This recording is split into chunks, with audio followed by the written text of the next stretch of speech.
Assalamualaikum warahmatullahi wabarakatuh.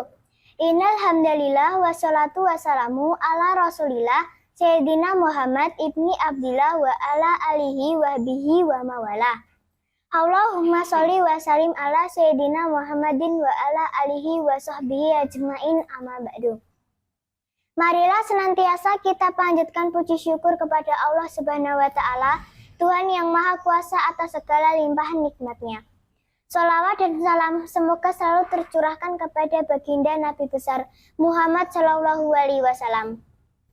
Teman-temanku yang baik, perkenalkan nama saya Naila Sidikia Mursyid, kelas 4 SDN 1 Purwosari, Kecamatan Wonogiri.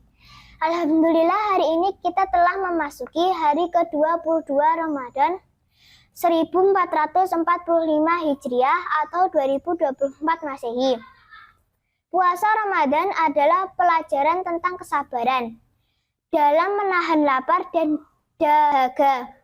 Kita belajar menghargai nikmat kehidupan. Semoga setiap kesabaran kita mendatangkan keberkahan. Amin ya Rabbal Alamin. Teman-teman, kali ini saya akan menyampaikan kisah keteladanan Nabi Zakaria. Nabi Zakaria adalah anak keturunan Nabi Sulaiman. Silsilahnya bersambung hingga Nabi Yakub. Nabi Zakaria adalah pembesar di kalangan Bani Israel. Menjelang kelahiran Isa bin Maryam, Allah mengutus Nabi Zakaria sebagai nabi bagi Bani Israel. Beliau mengajak Bani Israel untuk taat kepada Allah. Beliau mengingatkan mereka terhadap azab Allah di atas kejahatan dan kemungkaran merajalela. Bani Israel merupakan kaum yang sangat sulit untuk diajak bertaubat. Berkali-kali Allah mengutus seorang nabi untuk mengingatkan mereka, tetapi lagi-lagi mereka berpaling dari Allah dan kembali menyembah berhala. Meskipun Bani Israel selalu mendustakan ajaran yang dibawanya, Nabi Zakaria tetap melanjutkan dakwahnya. Ia melakukan seorang diri hingga usianya tua. Setiap kali merasakan kesedihan akibat penolakan dari Bani Israel, Nabi Zakaria adalah selalu mengadukannya kepada Allah. Siapa yang berhak mengurus bayi itu? Suatu hari, Ibu Maryam menyerahkan bayi perempuannya kepada mengurus Baitul Maqdis. Salah seorang pengurus Baitul Maqdis adalah Zakaria. Untuk menentukan siapa orang yang berhak mengurus bayi itu, maka para pengurus Baitul Maqdis mengadakan undian. Mereka mengundi dengan melemparkan pena ke dalam air. Barang siapa yang penanya mengapung, dialah yang berhak mengurus bayi itu. Ternyata pena Zakaria lah yang mengapung sehingga beliau berhak menjadi ayah asuh bayi itu. Semua kebutuhan ditanggung Zakaria. Siapa nama bayi perempuan itu? Bayi perempuan itu adalah Maryam. Ia kelak yang melahirkan Isa. Zakaria bahagia terpilih menjadi wali yang bertanggung jawab untuk mengasuh dan mendidik Maryam. Lalu Maryam tinggal di sebuah kamar khusus di Baitul Maqdis. Tidak ada seorang pun berani memasuki kamar Maryam selain Zakaria dan istrinya. Suatu hari Zakaria datang menjenguk Maryam. Zakaria dan istrinya terkejut melihat makanan, minuman, dan buah-buahan yang lezat terhidang di meja keponakannya. Padahal Maryam sepanjang waktu selalu beribadah dan bersujud kepada Allah Subhanahu wa Ta'ala.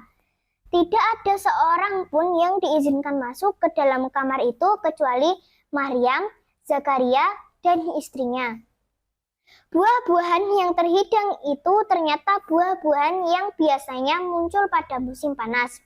Sedangkan saat itu sedang musim dingin. Wahai anakku, siapa yang memberi semua makanan ini? Tanya Zakaria. Semua makanan ini adalah pemberian Allah, jawab Maryam santun. Bagaimana pertanda Zakaria akan memiliki keturunan? Ketika usianya semakin tua, Nabi Zakaria begitu mendambakan seorang anak. Tanpa berputus asa, ia memanjatkan doa dan permohonan kepada Allah siang dan malam hari. Ia berdoa agar dikaruniai seorang putra yang dapat meneruskan tugasnya berdakwah. Nabi Zakaria terus berdoa memohon keturunan. Ia khawatir jika tidak memiliki keturunan yang akan meneruskan tugasnya berdakwah, Bani Israel akan kembali hidup dalam gelimang dosa.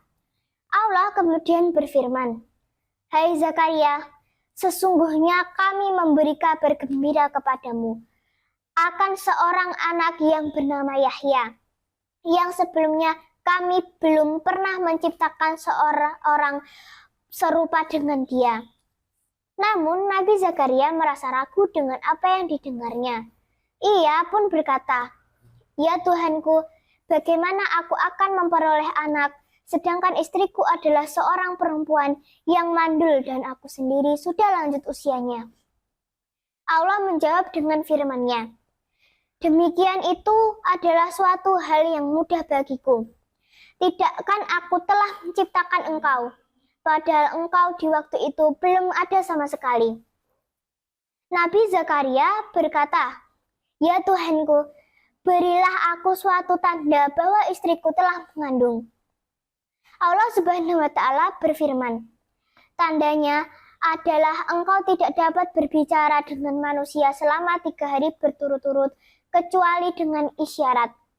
Sebutlah namaku sebanyak-banyaknya, serta bertasbihlah di waktu petang dan pagi hari."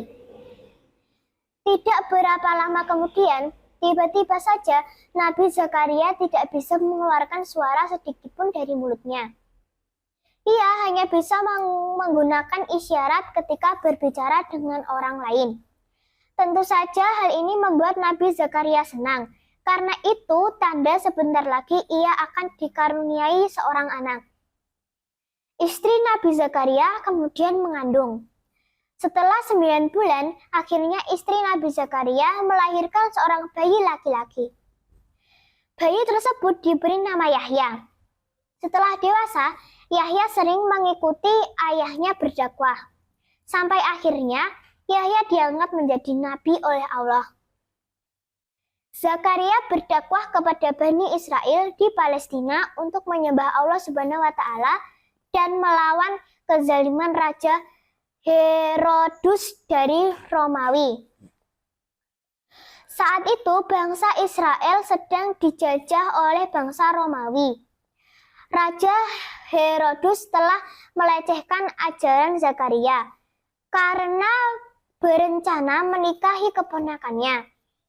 Karena rencananya ditentang Zakaria, maka Herodus memerintahkan anak buahnya untuk membunuh Zakaria. Lalu dengan izin Allah Subhanahu wa Ta'ala, Zakaria bersembunyi di dalam pohon. Pasukan Romawi mengetahui persembunyiannya.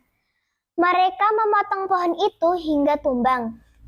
Allah Subhanahu wa Ta'ala telah mencukupkan dakwah yang diemban Zakaria dan memanggilnya ke langit. Zakaria masih keturunan Sulaiman. Ia hidup sekitar tahun 100 sampai 20 sebelum Masehi.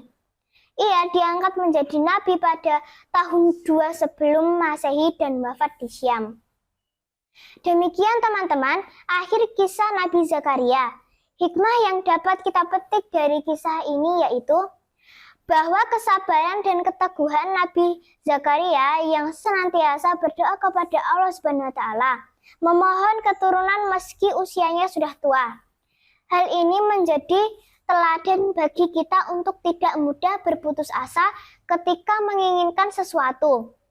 Kita harus berusaha meraih apa yang kita inginkan, diiringi dengan selalu berdoa kepada Allah Subhanahu wa Ta'ala. Wassalamualaikum warahmatullahi wabarakatuh.